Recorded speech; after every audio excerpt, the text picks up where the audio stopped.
Roll number on present, sir. Roll number? Can you say it again?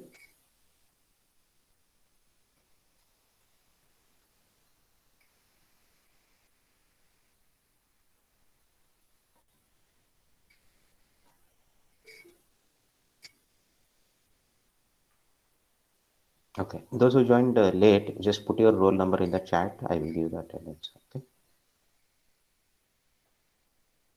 So we'll continue with organizing today. So we'll see the organizing. What is the meaning of the organizing, and how important it is for the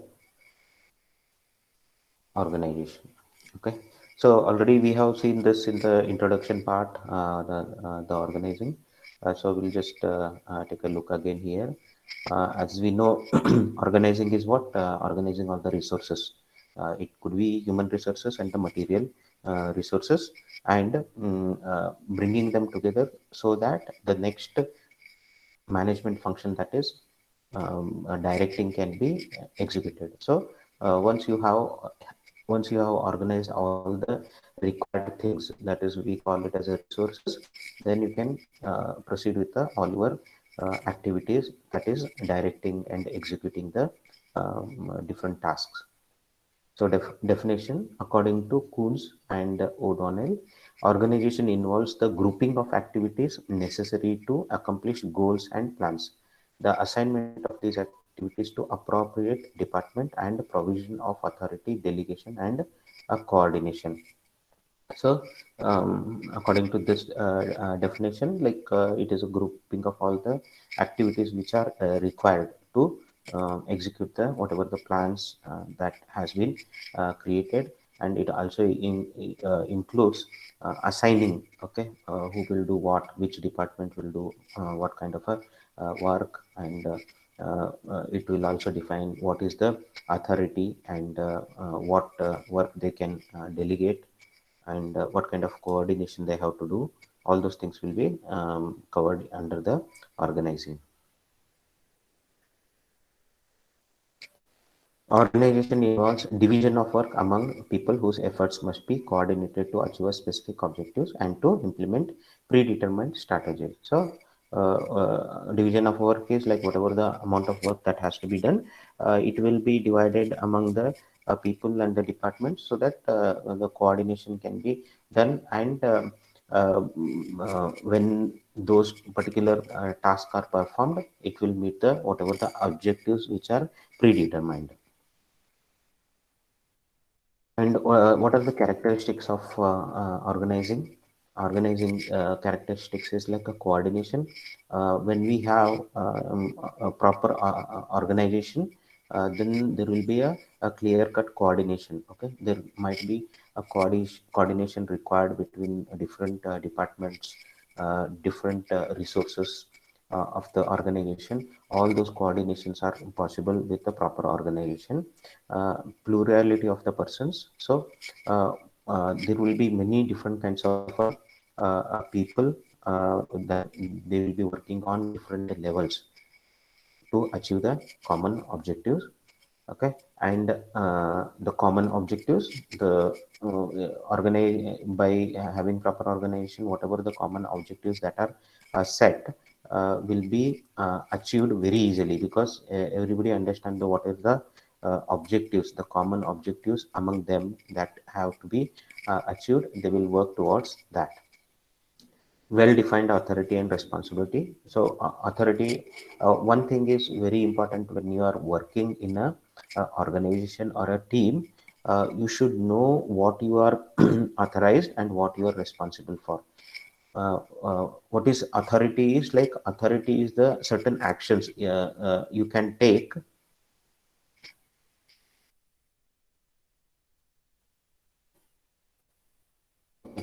Authority is what? It is the power that is given, defined. It is well defined. What is the power that has been given to you, and what is you are responsible for. Suppose if you are a head of the department, Okay, so the head of the, as a being head of the departments, there are certain responsibilities that has to be carried out. And as being the head of the department, you have your authority is defined. Let us say you are head of the production department. You are given authority to work, control the things inside that particular department. But your authority is limited to only that particular department. If there is some other, let's say finance department, your authority doesn't extend to that department. So that is the meaning. Authority is like taking action. You have like number of employees in your department. Whatever is required for them, you can, you are fully authorized. Okay, granting them leaves, granting them if they need any kind of assistance as per the rules of the organization. You are authorized to do all those things. Okay, so that is the authority. And responsibility is like you are responsible for, let us say, production department. Production, being a head of the production department, you have a responsibility to have a smooth production. And whatever the targets has been set, you are responsible to meet or exceed those targets. That is the responsibility. Organization is a structure of relationship. So what is a organization? Organization is nothing but a it is a structure of relationship. So we will have the top management level, middle management level, lower management level, lower management, under lower management we have the all the employees. And there is a certain relationship between all this. Okay, that relation, that structure is given by the organizational structure. Organization is a machine of management. So it is like a well organized organization. It is like it works as a machine in the sense, uh, each part of the machine is well coordinated. That is how the machine works. All the parts are well coordinated to perform whatever the task it is designed for. So organization will work like that. Organization is a universal process. So organization, like it covers the whole, all the complete organization. It acts as a universal process. So that is the one which will take care of all the aspects of the organization. What is the importance of organizing? So how much important organizing is in particular company? So those importance is highlighted by these things. Increase in the managerial efficiency. A well organized company, you can see the managers are very efficient. Okay, and proper utilization of the resources, because the organizational structure is so well, the utilization factor of the resources is very high. For example, what is the utilization factor means?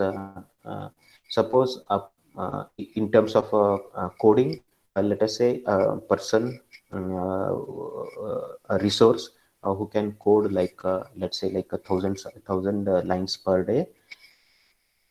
And if you are properly utilizing that resource, you are putting him in the right kind of situations, he will be able to produce that kind of a resource, that kind of a output.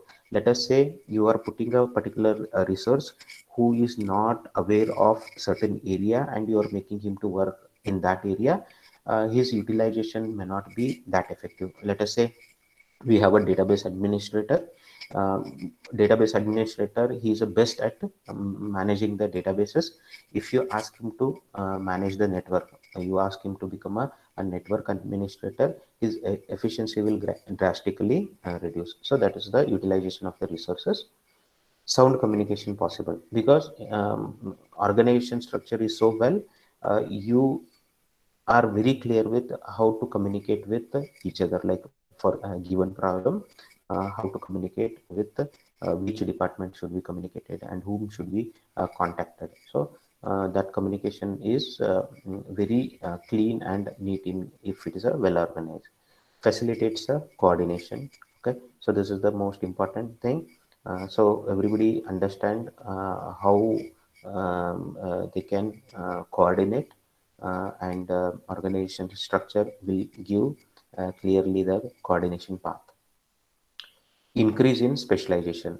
So increase in specialization normally depends on the what kind of a organization structure they have. If it is like a functional organization, normally what people carrying out certain functions are grouped in one category. Example I give is like a production and a finance. Production people, they will be focused on production, and the finance people will be more focused on the finance aspects of the organization. So when they are focusing on their domains, the specialization will increase. Okay, there will be a person working, let's say, 10 years in the production area. He will be highly specialized. He will know all aspects of the production, and it's also helpful in expansion. If expansion is required, once we have the proper organization structure, we can also expand the organization. So types of organization, a combined base organization. So in the case of a combined base organization, so you can see this is the head of the organization. This is the organizational structure. Head of the organization, president. Under him, there are different departments. Let's say one is generator department, appliance department, and tractor department. So each of this department, again, it will have the different levels. For example, you can see the appliance department. Appliance department is further divided into based on the different plants: eastern plant, southern plant, western plant. Okay, and each of this plant will have sales department, production department, and finance department. So it is a combined base organization. So we will have all the bases of the organization combined, and they will be divided, and that is how the department structure will flow. So appliance department, so there will be some head managing this, and we will have these different plants. Again, there will be certain manager handling all these plants, and under him there will be production, sales, and finance. Another type of organization is a matrix. Matrix organization is most popular, and many a time we see the a matrix kind of in at least in IT and industry. Most of the projects that you work on would be like a matrix organization. What is a matrix organization? First thing is we will have the all the functional areas. What is the functional areas or the functional department? You can say functional department, department departmentalization. That is, all the organization is divided into different functions. So, for example, organization will have R&D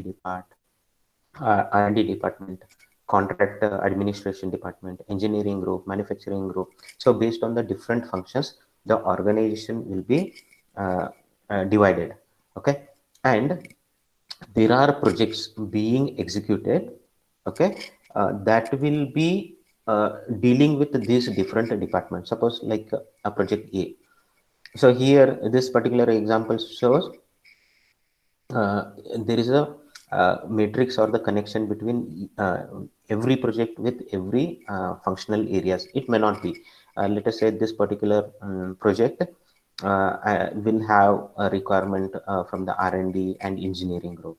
Okay, so this team, there will be a project manager and the team working on building this product. Okay, product number A will be directly interacting with the resources or the employees of the R&D group and the engineering group. So there is a cross communication, or the you can see like a matrix kind of a structure. We will have many products. Okay, you can see here product A, B, or the projects, and each of the project this will have a team and a manager.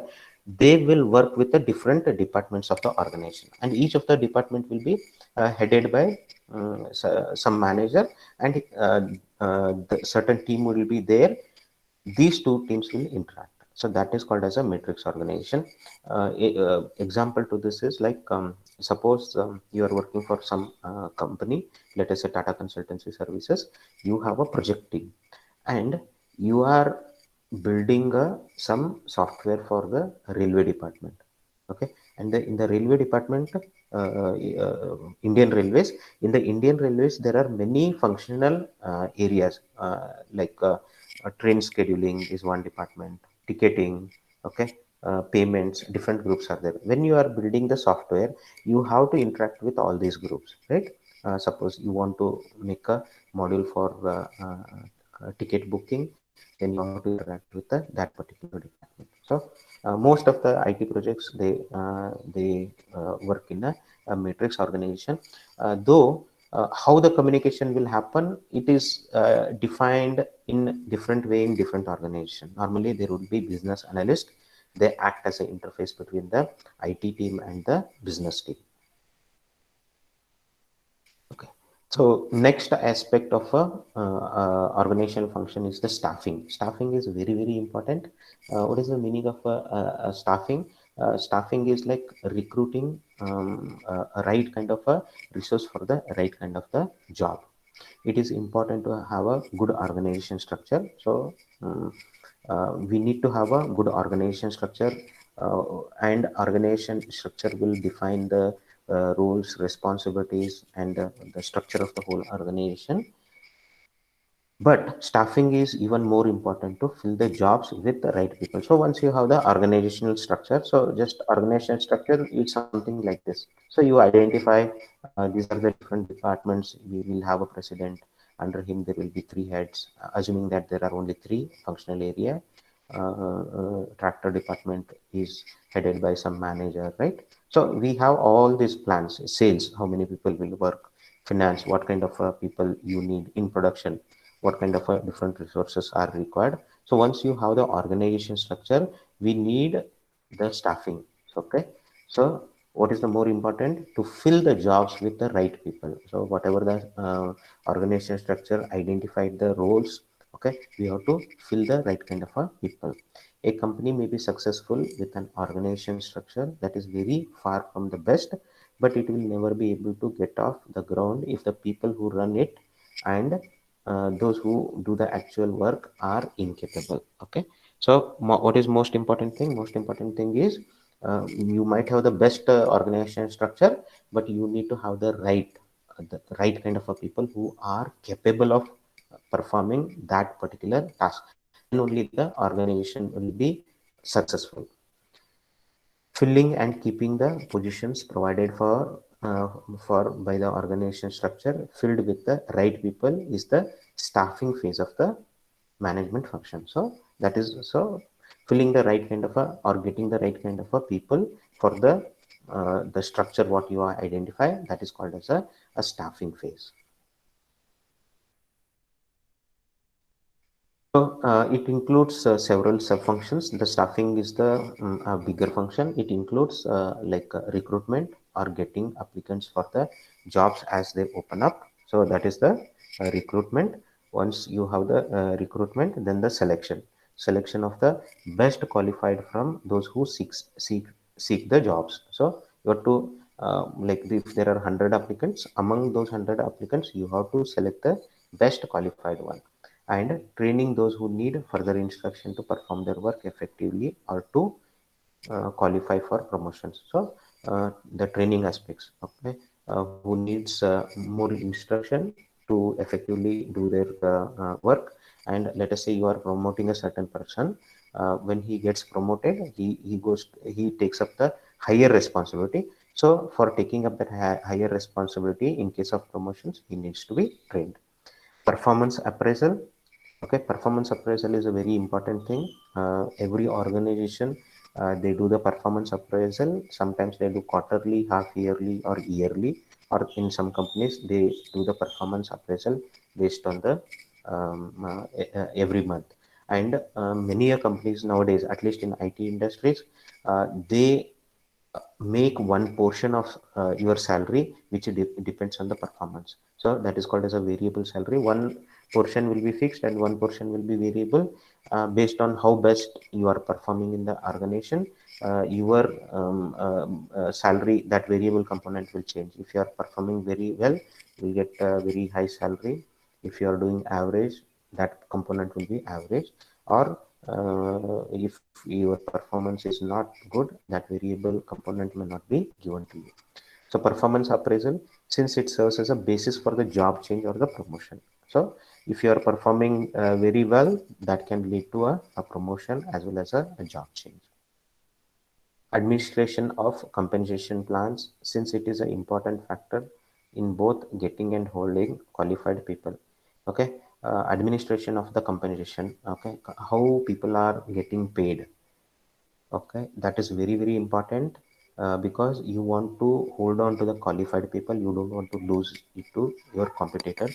So appraisal, performance appraisal is a tool by which manager knows which resources are very good and how to hold on to them with the proper compensation plans. All managers have responsibility for staffing. So irrespective of what level the manager is, staffing is his responsibility. Means he has to get the right kind of people for the work that is required.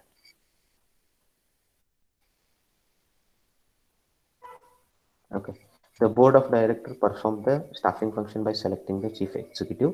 So board of directors, any company will have the board of director. What is their staffing function? They select the chief executive officer, CEO of the company, and what CEO discharges his function by selecting the different kind of managers. For example, production manager, finance, marketing, etc. And these managers, they will select their own subordinates.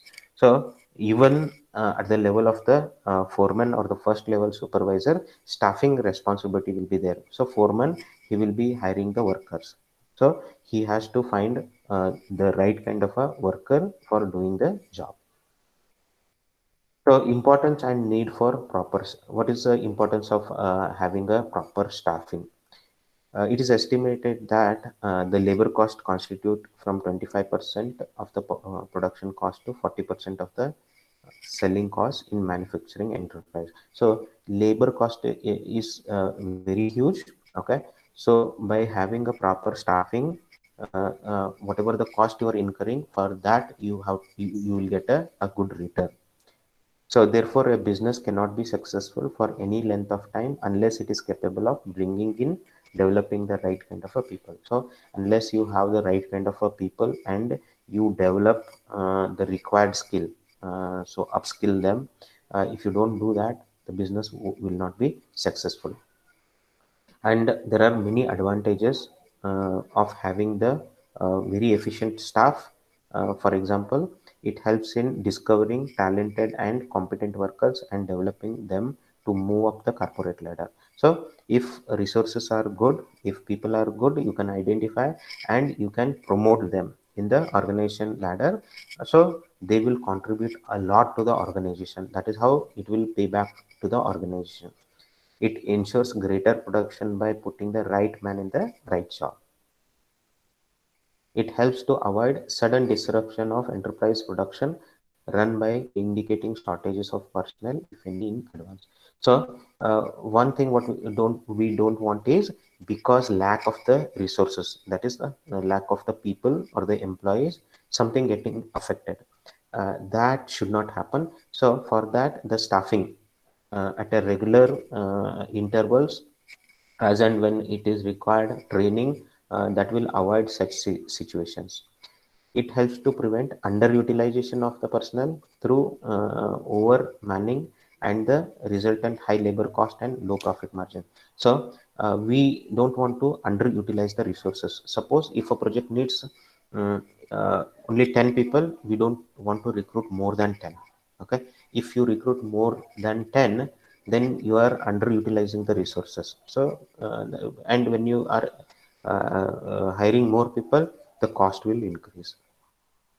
It provides information to management for internal succession of managerial personnel in the event of turnover. So it if you are prepared well, if you know about your team, let us say there is a some resource, important resource he leaves, you will know whom to bring. So succession is like who will take up that particular position. You will be prepared with that particular aspect. So manpower planning, we have to do the manpower planning. Okay, and what is manpower planning? It is the process by which a firm ensures that it has the right kind of people and the right number of people at the right places at the right time doing work for which they are economically most useful. So Manpower planning, it incorporates basically the all this planning is about having a right kind of people and right number of people. So we need correct number as well as the correct people excuse me, put at the proper place where they are very effective. Okay, so that all those things involves the proper planning. So that is called as a manpower planning. From this definition, it is clear that manpower planning is a vital tool in the hands of management to control labor costs by avoiding both shortages and surplus of the personnel in the organization. By having the proper planning, manpower planning, we don't want to have a shortage of the personnel as well as the surplus. So it will have a optimal number of resources. That is how we avoid the incurring higher labor cost. In large organization, this function is performed by the personnel department. So every organization will have a personnel department who will take care of this particular planning. Right kind of a people. The process of manpower planning begins with a decision on right kind of people. So when you are saying the right kind of people, when you have, we'll see all those things next. We have to do the job analysis, job description, job specification. We have to come. Then only once we have the job specification, then only we can tell particular person is the right kind of a person or not. Okay. For example, we need a .NET developer. Then who is the right kind of a people? A person who has a experience, who has a knowledge, experience in developing in .NET, Microsoft .NET. And how to verify that? Interview process, technical interview process. Specific questions will be asked on .NET to assess his knowledge. And another way of getting this information is, suppose a particular person has a certification in .NET. That also proves that his knowledge about the .NET. So those will be the right kind of a people. In order to be able to determine the qualification needed to meet the requirement of jobs, the organization first of all has to analyze the jobs, write the job description, and prepare the job specification. So first we have to define the job, right? We want a production manager. So what is the production manager job? We have to define it clearly, describe that job, and put what specification. We'll see what, in detail, what is a job description and what is job specification. Job analysis is the process by means of which a description is developed of the present methods and procedures of doing the job. So that is the job analysis. What is job analysis? It is a process by which you bring in the description of what kind of work and should be done, what kind of a method should be implemented, what kind of a procedure should be implemented for doing that particular kind of a job. So broadly, there are two types of planning. One is called as a short-term manpower planning and the long-term manpower planning. In case of a short-term short-term planning, it will usually range from very shorter period, a few months to up to 2 years. Okay, 2 years or less. Okay, and it is mostly done to recruit the temporary positions. Okay, we are looking for only like short term. Those are temporary jobs, and long term will look beyond the 2 years. Okay, so anything below 2 years. So you can foresee the jobs on a temporary basis, which ranges from 6 months, 1 year, or 2 years. Then you recruit that kind of resources, and certain positions you are looking for a longer period beyond 2 years. So that is called as a long-term planning. In case of a long-term planning, you have to make the forecast. Okay, forecast is what, like, you have to think, because it is beyond 2 years. You have to forecast what kind of a jobs will goes beyond 2 years. Okay, forecast of future manpower demand and supply can be made for a period of 2 to 5 years. Okay, normally it doesn't go beyond 5 years. because we don't want to forecast, because the forecasting uh, will have an impact from the environment. Okay, organization is changing, environment is changing, government policies are changing, so those forecasts will not be very accurate if you go beyond 5 years. Short-term manpower planning, what is involved in this is it aims at a quick removal of anomalies in posting and placements. Quick in the sense, if there are any immediate job anomalies, means somebody is leaving or somebody is retiring, things like that. So you will look for the placements for that. Following steps are involved in the planning. The first step is to identify the weak and strong incumbents.